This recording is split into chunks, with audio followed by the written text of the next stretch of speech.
Hey there guys, today I'll show you how to create an application from scratch using WPF without XAML. So first we're going to go to File and create a new project, WPF Application, and we can name it whatever we want, and then wait for it to be created fully, and after it's done created we can remove these two XAML files, app.xaml and main window.xaml, and we just delete it. So alright, let's do that again. Now we should only have app.config file. So now what we're gonna do is go ahead and create a new class, and you can call it whatever you want. Just don't call it main class, because we're gonna have a main method inside and we can't have the same method as the class name. So I'm just gonna call it primary. This is gonna be the entry point class, and I'm just gonna make it public so I can reference this class later on. And then since we need a thread for our UI to run, we're gonna use the default thread.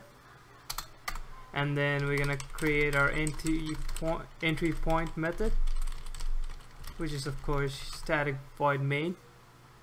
This is the first method that's gonna be called when we run the application. And then when this method runs, we wanna initialize the app, which is from the WPF framework. This just starts the application, and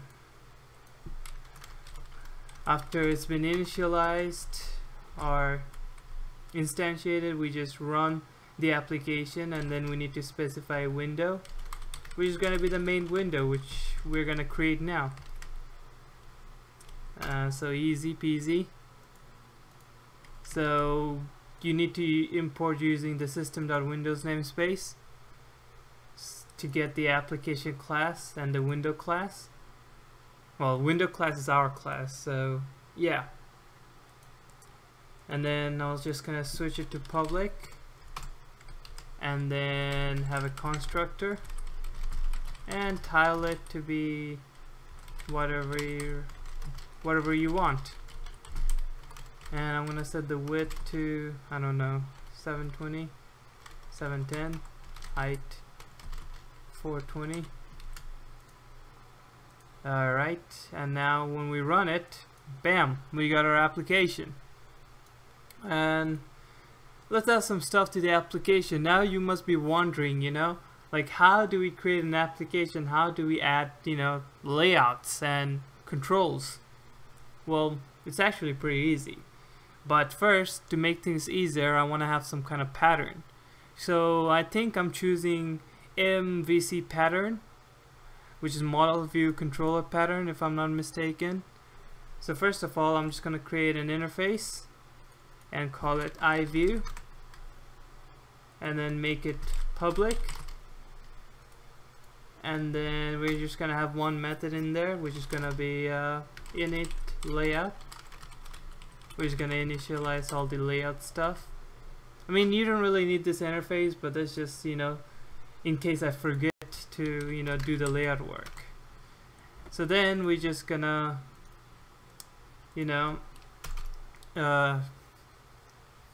add that to the import, or well, add the interface to a class, and then we're gonna implement the interface, and then we should have the method here, and for now let's keep it empty. So this is most likely what our window class will look like, and I like to separate multiple views into one window class. So each window can contain multiple views. I believe that's how MVC works. So I'm going to create a new folder, and I'm going to call this view, and then I'm going to create another folder, and I'm going to call it controller. And then inside view, I'm gonna create another folder, which is the main window. So this is all the views on the main window. I'm gonna neatly put it there, and for now I'm just gonna call create a class and just call it let's just call it main view, why not? And then same thing with the controller main, so this will be all the main window controllers are gonna be here. And then I'm just gonna create a class for the main view, so I'm gonna have a main controller class. Alright, so now I'll make sure the view extends from iView, because it's gonna have all the layout stuff on it, not the XAML file. And then constructor, and then we gotta implement the interface, and we gotta initialize the controller, where we're gonna do main controller, and I'm just gonna make it so that it's public. It's gonna be a property controller get private set, so no one outside this class can set this property. And then I'm gonna use the namespace, and then controller, initialize the main controller, and put this, so the controller should have, you know, the reference of the view. I'm pretty sure that's how the MVC pattern works. If not, well, I just do this way. I think it could be MVVM pattern, which is default to WPF, I believe. I'm not exactly sure about that. Alright, so what's the issue here?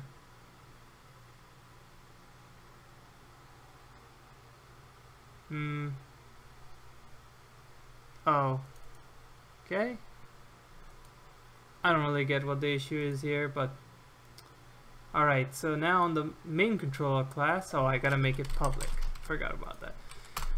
Alright, so now we're gonna have a constructor here, and we're gonna have public reference to view class now, and then private set, so we could get that. And let's import that namespace, and then we can just do main view, then view equals view. Now we have the reference to the view class on the controller. So now let's do some layout work. Before we do the layout work, I want the main window content to be new main view, like that, and then use that. And I want the main view to be a stack panel. Usually works fine. There you go. Now we initialize the layout. So let's have a bunch of buttons. So public void, and here's a cool thing. I could do my own kind of custom buttons which has custom functionality, and I'll show you a bit later how to do the styles in a second. But right now, let's, you know, work on the functionality first. So I'm just gonna call it button option,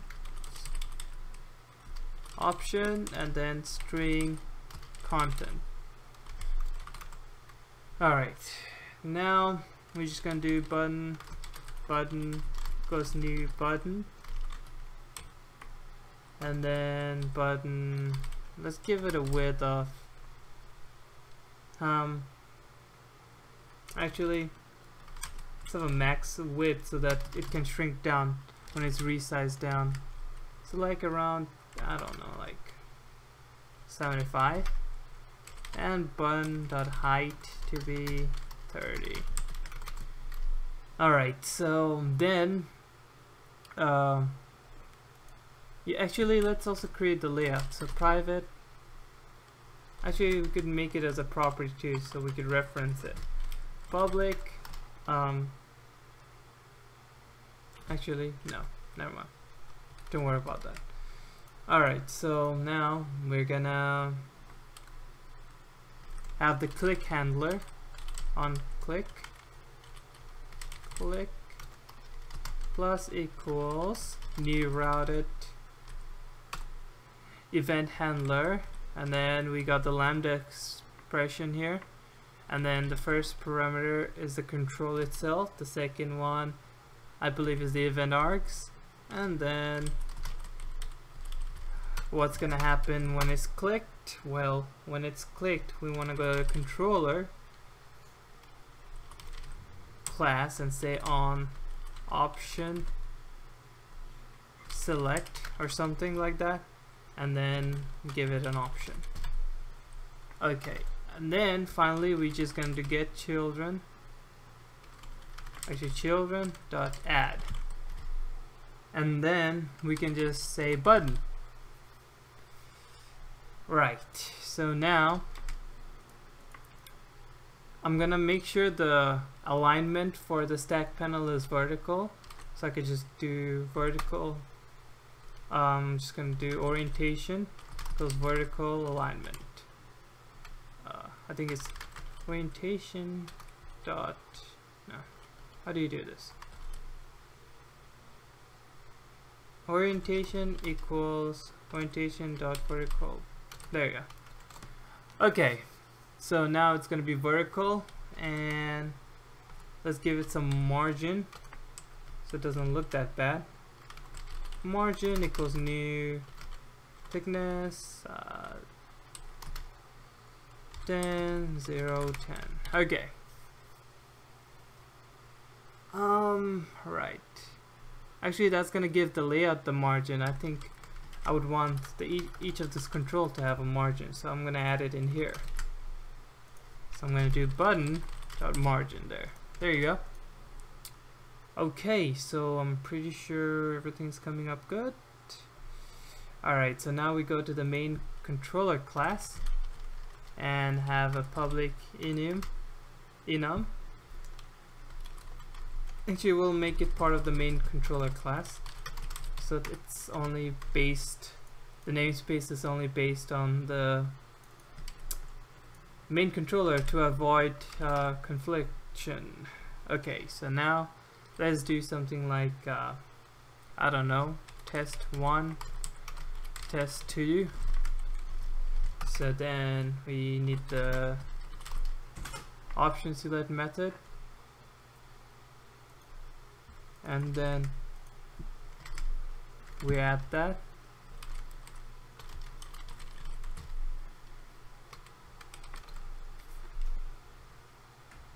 and then we just print out the message or something. Yeah, for now I'm just gonna print out a message saying, you know, you clicked option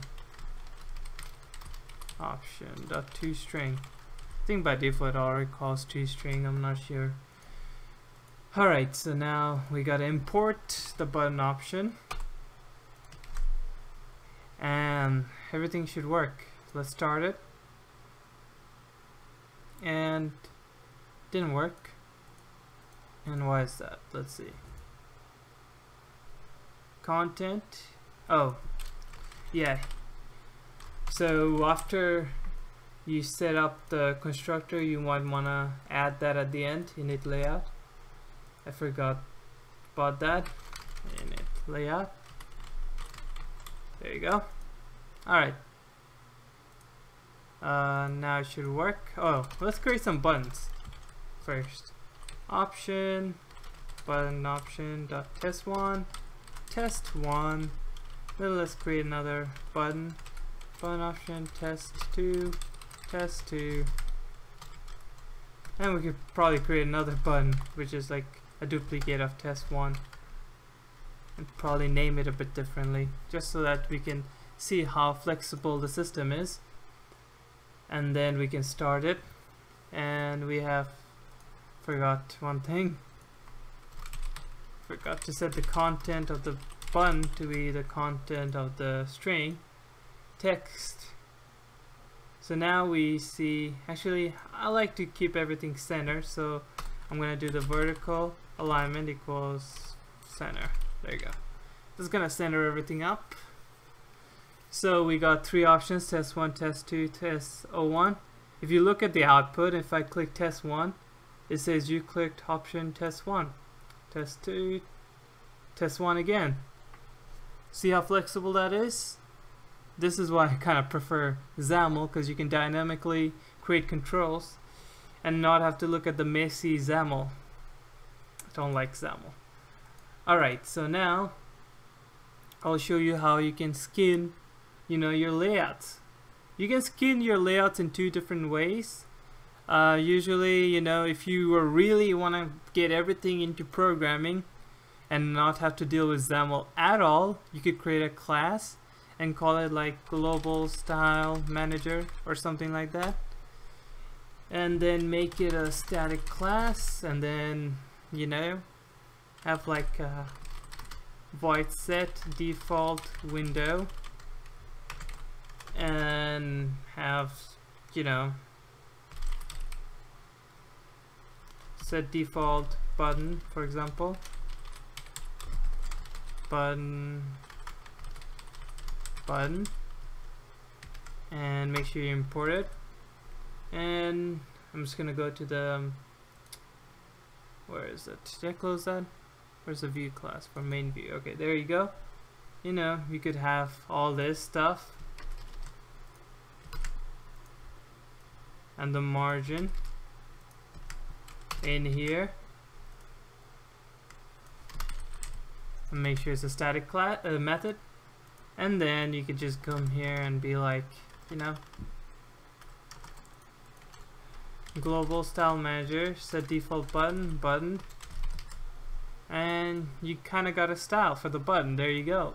Here you could probably do, set default button theme, button, make another method, probably make it private, set default button theme, button, and then you get here, and then you could do more thing like change the background, solid color brush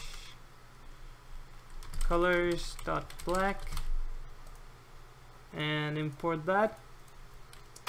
And you could do the foreground as well if you want, solid color brush colors dot white, black and white, and then you got black and white buttons. You do this. Or if you want the style to be XAML base, you could also do this. You could create I'm just gonna, for organization purposes, I'm gonna create a theme folder, and I'm gonna create a resource directory and just call it button style or something like that. And let me check how I did this button style. I'm not good with XAML, if you can't tell, which is why I prefer to do everything in code. But you could just do button, target type button, and do the same thing here. Background black,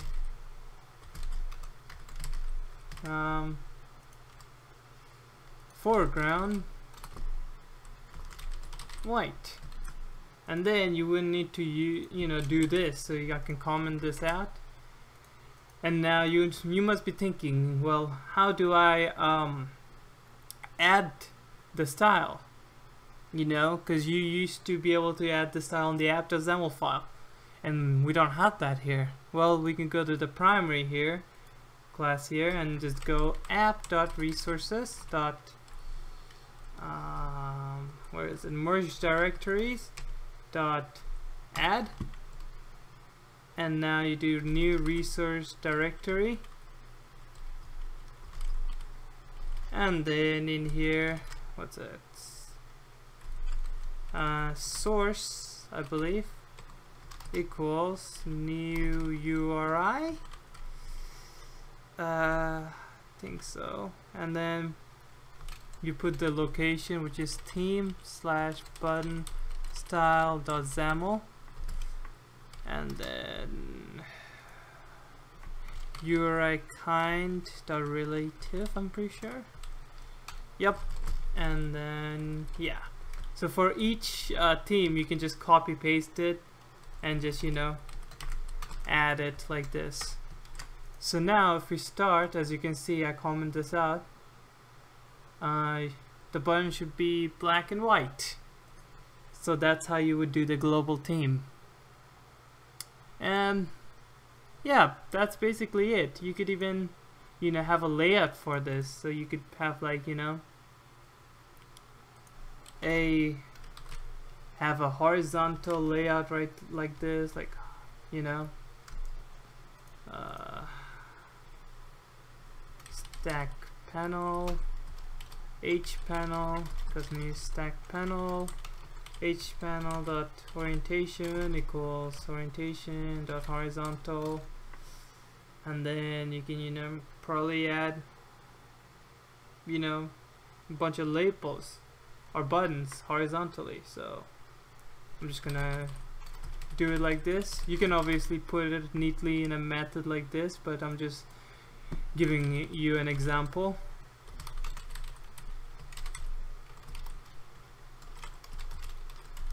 And then, you know, H panel dot add, children dot add, button. I'm pretty sure there's a way to add all, like add range or something. Children's. Okay, you have to do it one by one. I guess you could do that in Java, not in here. Let's copy paste it and have another one. 2 like this, 2 1 2.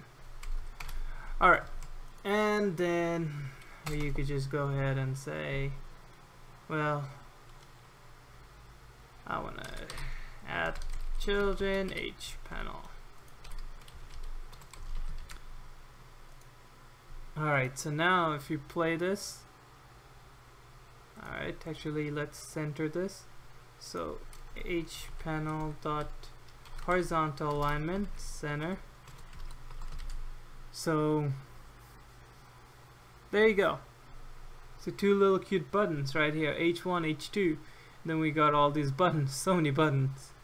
So yeah, that's how you would, you know, create a WPF application without using XAML. Or you could just use XAML for style if you want, or you could not use that either and just do it like this.